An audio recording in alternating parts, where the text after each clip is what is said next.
I'm Barbara Nichols, and I'm the president of the UNA USA Dane County chapter, and I'd like to welcome you to our program tonight. For those of you who may not know, the UNA USA Dane County chapter has been in existence for close to 69 years, and it's one of the longest continuous chapters of UNA USA. The United Nations Association of America has close to 120 chapters, including all of the 50 states. This particular chapter has a strong heritage of working for peace, humanitarian, and social justice issues. We partner with many other organizations in the community that deal with equity, equality, and human rights. This begins our program. The activities that we are involved in are, we do a lecture program series that runs from September to June. We have fabulous, marvelous, excellent speakers. People who come with content and subject matter expertise that deals with issues globally and sometimes have local elements to them. We also partner with other organizations to deal with various activities that relate to social justice and human rights. In addition, we work with the Model UN program in high school, and we have an off-and-on relationship with the University of Wisconsin-Madison. And what I mean by that is we work with them, but as you know, the students come and go, and some are more enthusiastic than others. So that experience is there, but it varies. We are starting our program at the library. This is a new location for us.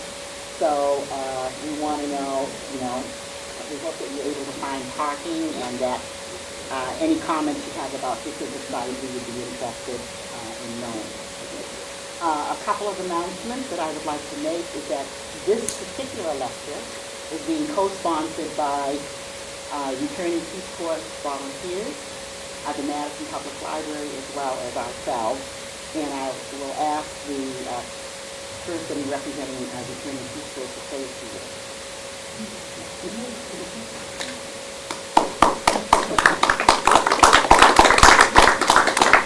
Hi, my name is Kate Schachter, and I am a member of the Return Peace Corps Volunteers of Wisconsin and Madison. I served in Ghana from 2004 to 2007. And the group as a whole has been around for about longer than I have about 40 years or so.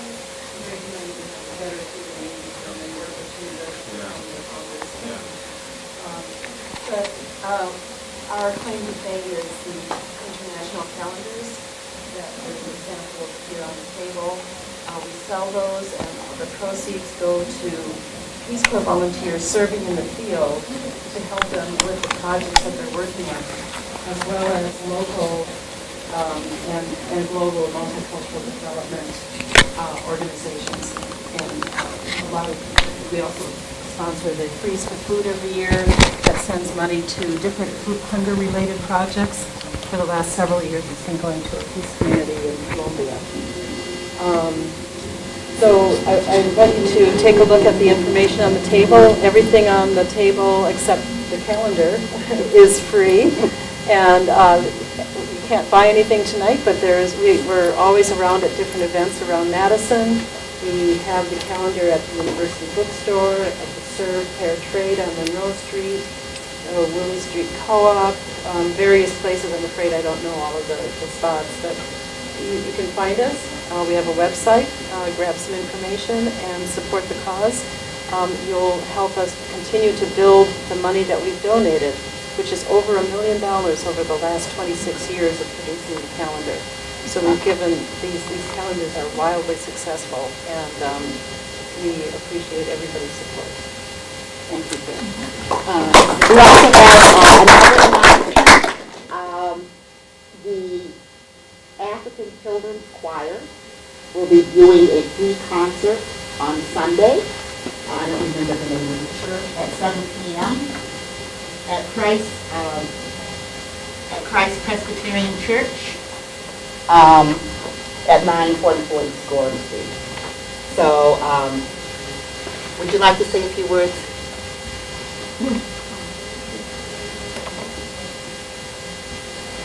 This is the third visit to Madison for this choir, and I think most of the young people come from Liberia, and I can tell you they are very energetic. Lots of fun, and very good. Very good. Thank you. So hopefully we'll do that. Yes. And then one final announcement.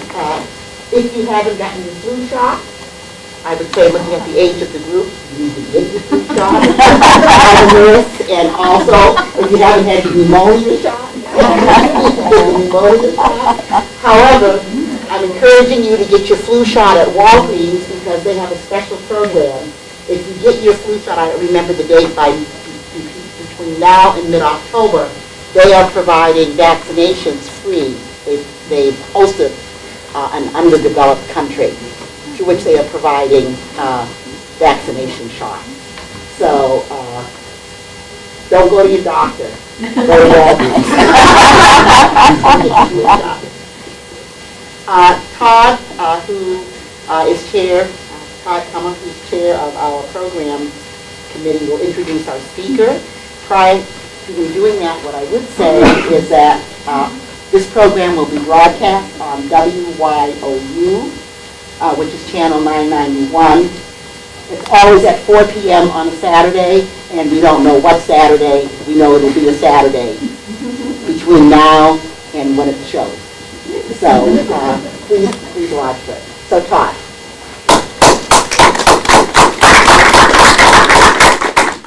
Thanks, Barbara.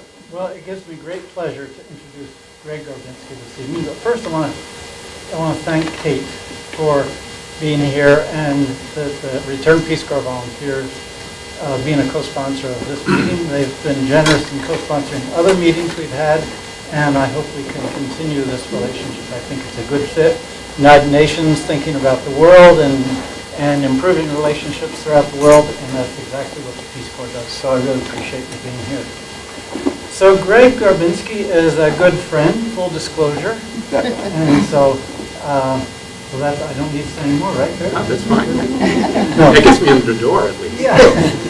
And Greg is very busy. He's traveling around the world training, and so it's been sort of hard to get our calendar to mesh with his, but we finally did it tonight. And Greg has over 25 years experience working in natural disasters and humanitarian emergency situations around the globe, but primarily in Africa.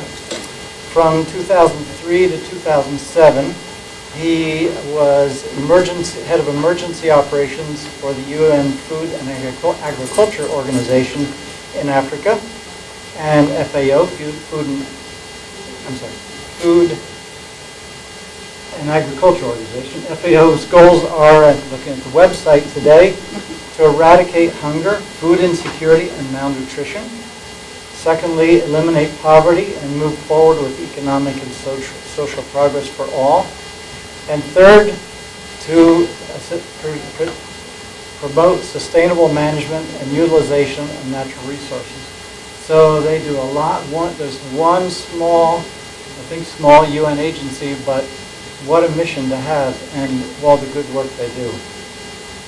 Greg has provided extensive training to UN staff, U.S. government, and NGOs about how to respond quickly and effectively with appropriate assistance and support to those affected and vulnerable in disaster situations. He currently works at Interworks LLC, and Interworks provides customized training and consulting services to assist UN and country staff working in disaster management, humanitarian assistance, and development-related fields. Interworks has collaborated in many field projects supporting agencies with design and implementation of disaster preparedness and mitigation projects. So Greg will speak about how the UN, specifically the FAO, deals with disasters with an emphasis on ensuring that people's health and welfare are protected at the same time they receive adequate nutrition. In addition to working in disaster situations, Greg has provided extensive training to UN staff, as I mentioned. So before I hand the podium over to Greg, I have to say one more thing. Stand up, Greg. Oh, sure. You're looking at a man who rode his bike from the Pacific Ocean to the Atlantic Ocean, 3,800 miles this summer. I didn't bring a picture, but his wife sent a picture out, and I saw it. And he's standing in the Atlantic Ocean, ankle deep in the water, with a huge sign. So it's really great, and I've been following his progress all summer. So, Greg, podium is yours. Thanks, Todd. And I just got in last night. Well, thank you very much for the marvelous introduction, and I'm pleased to be here. As Todd has said, it's taken a while. We've had this, trying to schedule this for quite a long time, but I'm happy to be the commemorating the opening of this facility for the UN monthly seminars. So thank you very much. I do want to say, I'll just give a little more detail about myself and then go into the topic, which will be about the UN Food and Agriculture Organization and the work it does in emergencies. Is there anyone here that's familiar, has worked with FAO or is familiar with the work FAO does in emergencies? Raise your hand. We have one, we have two, okay, three, okay, good. What I would like as I'm talking, I encourage questions and comment and discussion. And I also, so you don't have to listen to me blab for very long, I do have a few videos that are very short videos that give examples of the kind of programs that are going on in various countries with various emergencies. So hopefully that'll spur discussion and give you a better awareness and understanding of the program. As Todd said, I've worked with FAO with emergencies. I'm also a returned Peace Corps volunteer. I worked in a country that used to be called Upper Volta. Does anyone know where that is? Yeah, it's now Burkina Faso. But when I went, it was Upper Volta, and when I was going there, it's in West Africa, a landlocked country north of Ghana. We were neighbors almost, except at different times. When I was going there, my family and friends gave me a going away party, and most of them asked, so had never heard of Upper Volta and didn't even know where it was. And they asked, they said, well, you're going where again? I said, Upper Volta. They said, I didn't know Russia had Peace Corps. So, yeah, they were thinking of the Volga. So, in fact, I had to look it up when they told me where I was going. But I also, in addition to that, that kind of launched my international career. And after that, decided I wanted to keep working internationally. So, in the course of my 37-year career, I've worked with the government. I've worked with the UN, FAO for 7 years. I've worked with an NGO, Africare, also in Africa. And now I'm working in the private sector doing training. So I've kind of seen this realm from all aspects. And there's many different facets to it. And hopefully what I'll be able to show is at least the one facet of working with a UN agency and some of the programs there. So with that, go ahead and make sure that we'll see if this works. Can everyone see that, or do we need to dim the lights? It's fine. It's fine? Fine? Tender at home, this is much bigger than my television, I know. So, I'm working on my glasses. So we're basically going to look at, talk about food security and emergencies, and I'll talk a little bit background on FAO and so forth, but basically looking at what FAO does. Most of its work is in development, but it does do a fair amount in emergencies as well. And look at particularly resilience and recovery of food production and agricultural-based livelihood. We're looking at mostly talking about livelihoods and dealing with rural populations. So just to give you a kind of an overview of tonight, minimal PowerPoints. As I said, it's going to be mostly hopefully discussion, your participation, and a few videos to give some examples of programs. But I'll start first, at least give an overview of FAO for those that may not be familiar with it. I'm going to find out what you know about food security, because that's kind of the basis of the kind of work that FAO does. And then this is a question we were often asked is, why agriculture and livelihoods during an emergency? That makes no sense. You get an emergency, people are dying, you need life-saving interventions. Why are we talking about crops and livestock and so forth. So we'll talk a little bit about that. And then give some examples of some of the types of emergency programs. And I encourage you to ask questions or comment throughout. If you have any experience in any of these areas or with some of the things we're talking about, please, I ask you to contribute as we go. Okay, does that sound okay for everyone? If anyone wants to leave now, you feel free. That's fine. So just a quick overview on FAO. It is a UN agency. It's one of the oldest UN agencies. It was formed in 1945. It was originally based in Washington, D.C., but now is headquartered in Rome. And it's a specialized agency, meaning it's a technical agency with expertise in agriculture, forestry, economics, various things related to animal health, plant protection, so forth, things related to agriculture and agriculture-based livelihoods. And it's formed by the member states. So countries are members of FAO. There's currently 194 member countries, including the United States, and in addition, the European community. And as I said, it's one of the oldest UN agencies, started in 1945, headquartered in Rome, and they're working in over 130 countries worldwide. And that's either on a national or regional level. There's offices in there are many country offices and regional offices around the globe. Just to give you an idea of its size and the budget, their program of work, it's funded by the member countries, assessed contributions on an annual or biannual basis, I think it is, and also voluntary contributions. And the voluntary contributions are important in that that's what funds the emergency program. There are no funds for emergencies within the budget of FAO, so it's almost, actually it's over half, I think almost half of the budget of the 2.4 billion is voluntary contributions. Much of that is for disasters and emergencies. Todd talked a little bit to this, looking at the website, but I'll just reiterate just so we're clear. They identified the three main goals, which are pretty lofty and something to strive for, but also very difficult to attain. Eradication of hunger, food insecurity, and malnutrition. Elimination of poverty and driving forward of economic and social progress. And the third one, sustainable management and utilization of natural resources. And they achieve those goals or pursue those goals with these 5 strategic objectives. The one in yellow is the one we'll be focusing on tonight, but I thought I'd at least mention the other 4. Eliminate hunger, food insecurity, reduce rural poverty.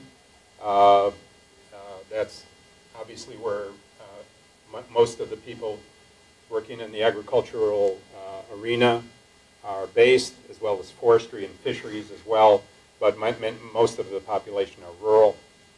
Promoting sustainable, productive agriculture, forestry, and fisheries, enabling efficient ag and food systems.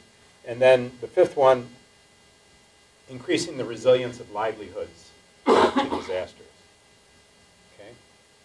And I want to do a short exercise. I was going to pass out cards, but maybe we can just do it verbally amongst yourself.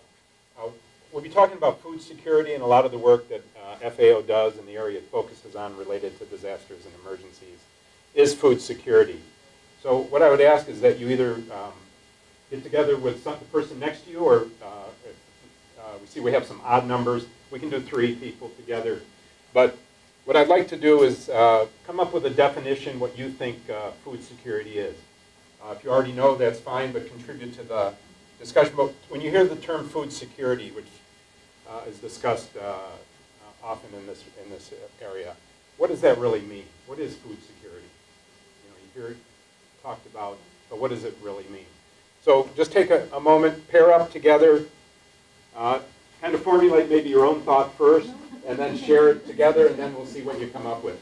And don't worry about whether you get it right. It's just whether what people's perceptions are of food security and what it actually means, because it's kind of a nebulous term. So go ahead, talk amongst yourself. If you don't know the person next to you, introduce yourself.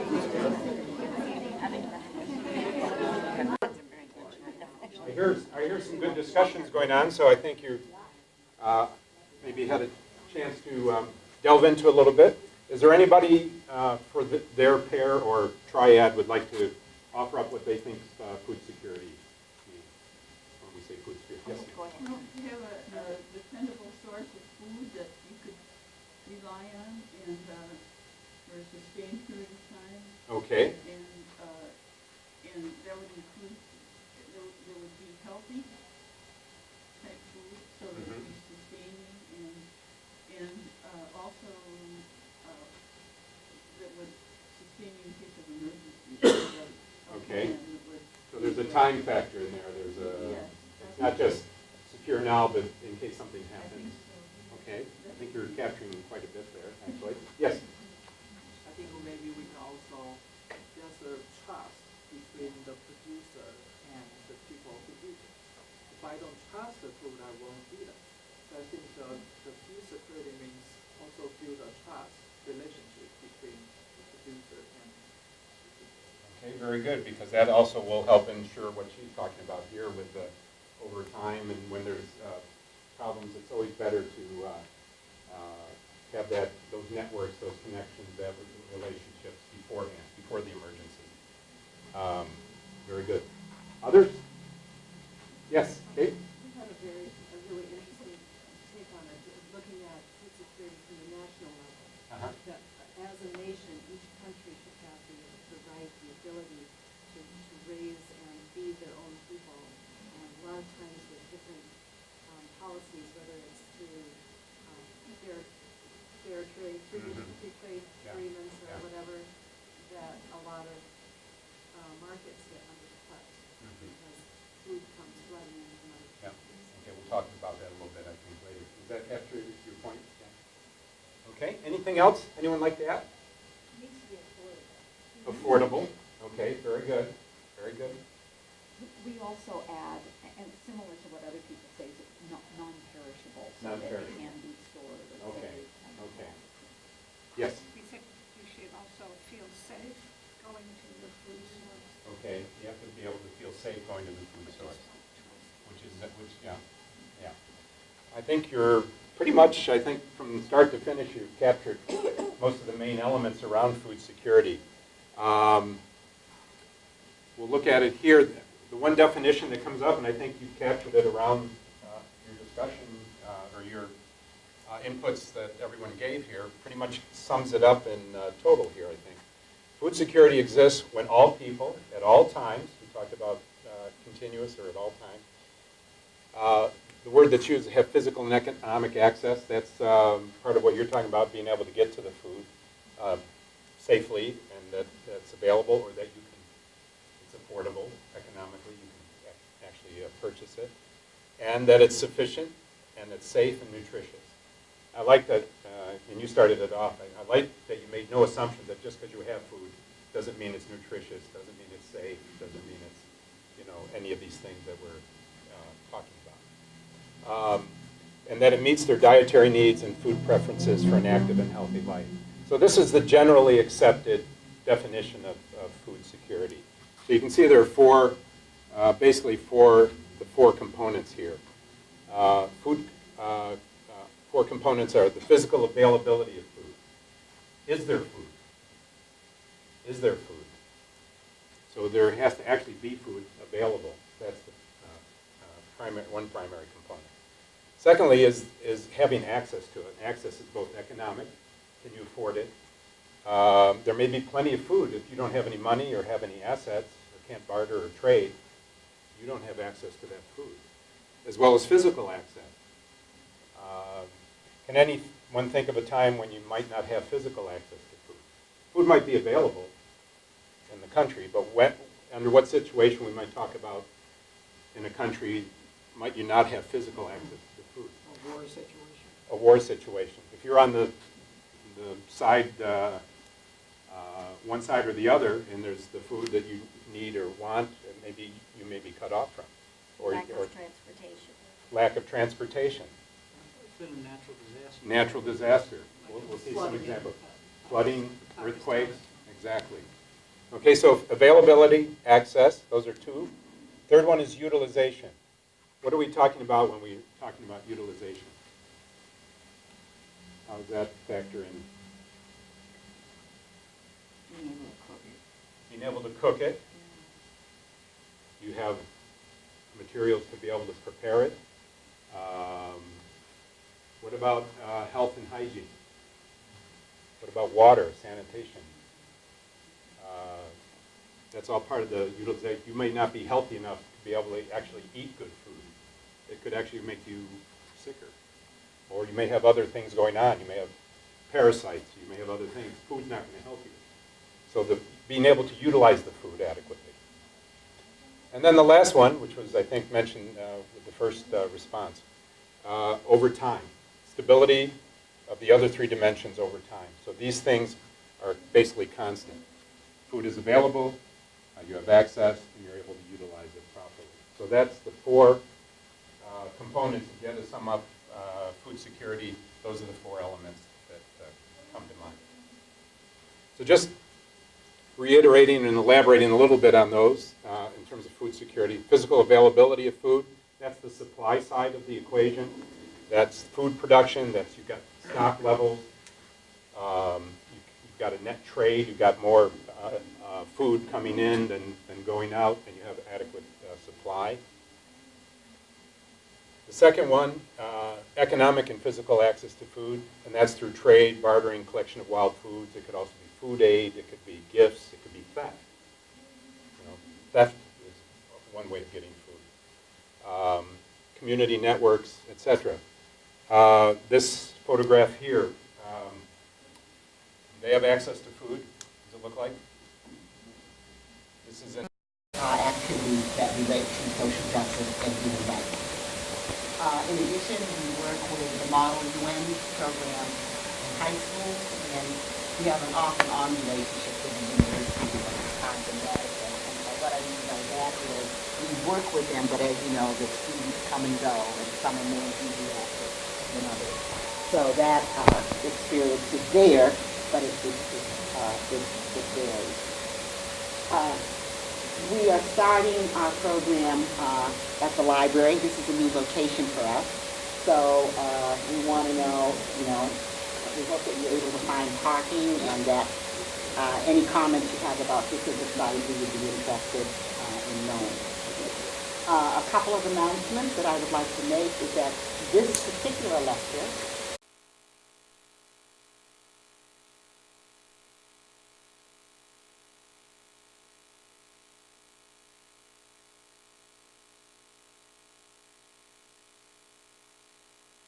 I'm Barbara Nichols, and I'm the president of the UNA USA Dane County chapter, and I'd like to welcome you to our program tonight.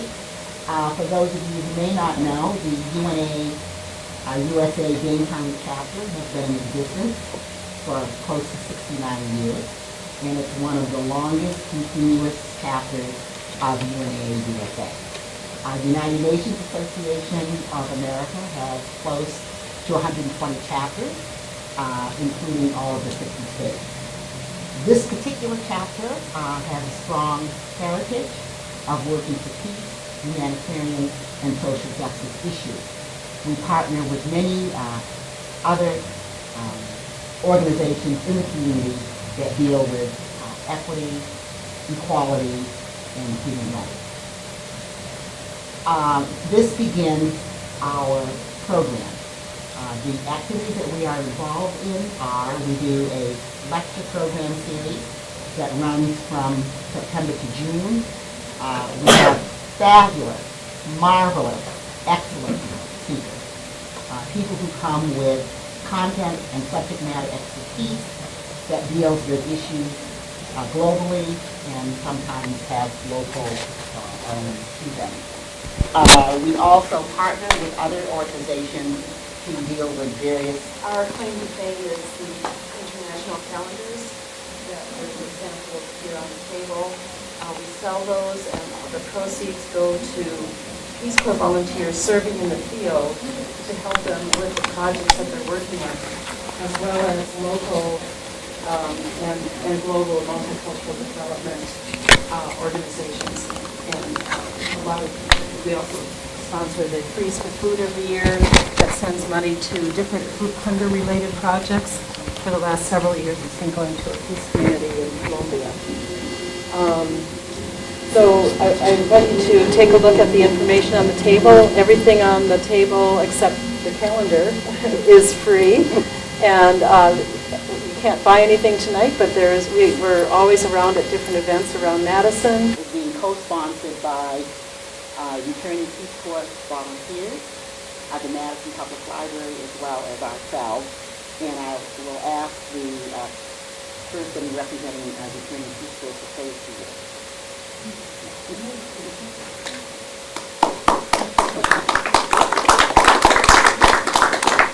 Hi, my name is Kate Schachter, and I am a member of the Return Peace Corps Volunteers of Wisconsin and Madison. I served in Ghana from 2004 to 2007, and the group as a whole has been around for about 40 years. Better food needs, and they work with you. But